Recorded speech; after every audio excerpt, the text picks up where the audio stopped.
Welcome to The Explainer. Today, we're doing something a little different. We're taking Tolstoy's epic, War and Peace, and we're going to treat it like a corporate briefing.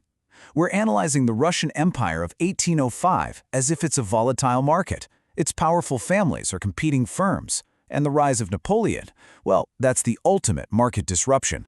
So, here's our game plan for this briefing. First, we're going to do a high-level market scan of St. Petersburg society, get the lay of the land.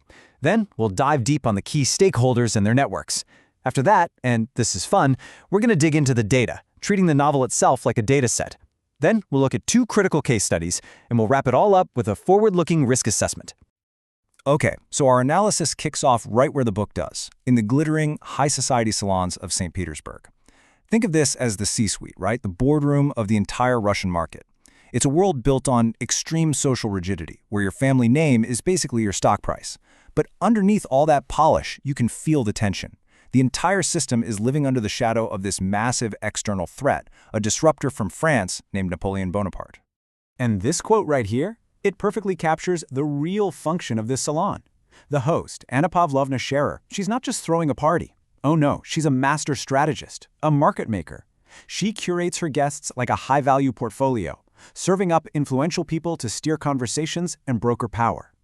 In this world, you have to understand, influence isn't some soft skill. It's a tradable commodity.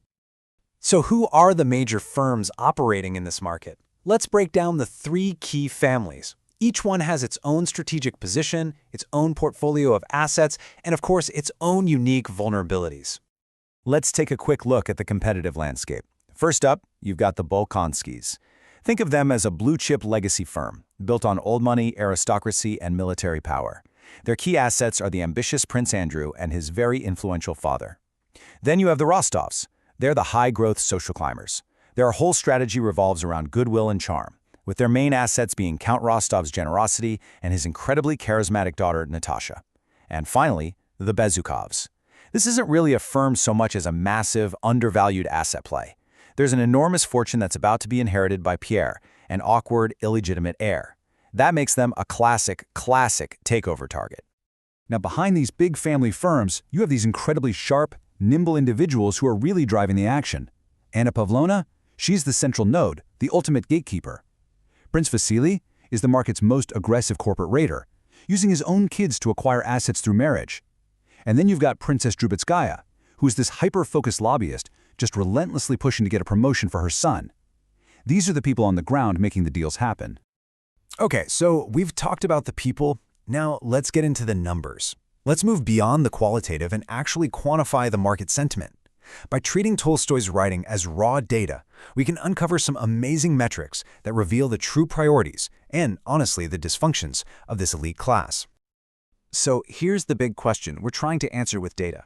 With all the talk about honor and empire, can we use simple data points from the text itself to expose the massive gap between the existential threat of war and what this society is actually focused on? Let's start with language. The numbers are just stark. Our analysis of the dialogue in that first salon shows that the operational language is overwhelmingly French. Think about what that means. You have a leadership class that is culturally and literally linguistically detached from the vast majority of the people they're about to lead into a war against the French. It's a fundamental disconnect between the boardroom and the factory floor. And if you look at what they're actually talking about, the data shows a massive market failure. The internal chatter, gossip about social events, vastly outweighs any real discussion of the #1 external threat, Napoleon. The leadership is totally fixated on internal politics, while a hostile takeover of their entire world is just around the corner. This is a society in deep denial. Sometimes it's not about big charts. Sometimes one single number tells you the whole story. While guys like Prince Andrew are dreaming of glory, this other officer, Berg, is focused on his personal ROI.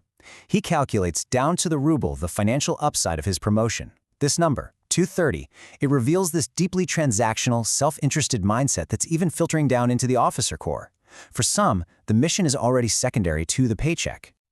All right, so let's see how all this theory plays out when things get real. We're going to analyze 2 pivotal events as case studies in strategy and leadership. One takes place in the boardroom and the other on the front lines. First up, the Bezukov inheritance. And let's be clear, this was not an accident. This was a masterful, four-step hostile takeover executed by Prince Vasily. Step 1. Isolate the dying count, neutralize all rivals. Step 2. Take control of the main asset, Pierre himself. Step 3. Execute the transfer of wealth. And Step 4, and this is brilliant, he immediately moves to merge, trying to marry Pierre to his daughter to consolidate that fortune into his own firm. It was ruthless, and it was perfect execution. Now, for our second case study, we go to the battlefield, and what we see at the Battle of Schöngraben is this incredible stark comparison of two leadership models. On one side, you have the formal high command. It's rigid, slow, totally ineffective in the fog of war. And on the other, you have Captain Tushin's tiny artillery unit. It's chaotic, under-resourced, but unbelievably effective. Tushin is like an agile startup founder, succeeding through sheer grit and adaptation, while the Legacy Corporation's management is paralyzed by its own bureaucracy. So, after all that, what's the bottom line? Based on our analysis of the market, the players, and these case studies, let's put together a risk assessment for the Russian elite as we head into the next quarter. Honestly, the outlook for Q2 is extremely turbulent. The geopolitical risk from Napoleon, it's existential. Internally, there is a critical leadership vacuum. Alliances are purely transactional, which means they're totally unstable.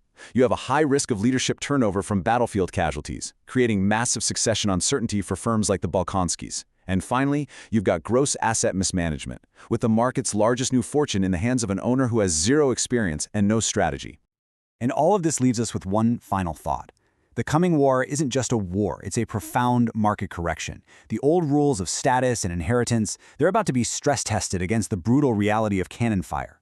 So the crucial question to ask is this: as this disruption really unfolds, which of these players, which of these firms are going to be agile enough to adapt and survive? And which ones are just too invested in their own legacy to see the future coming?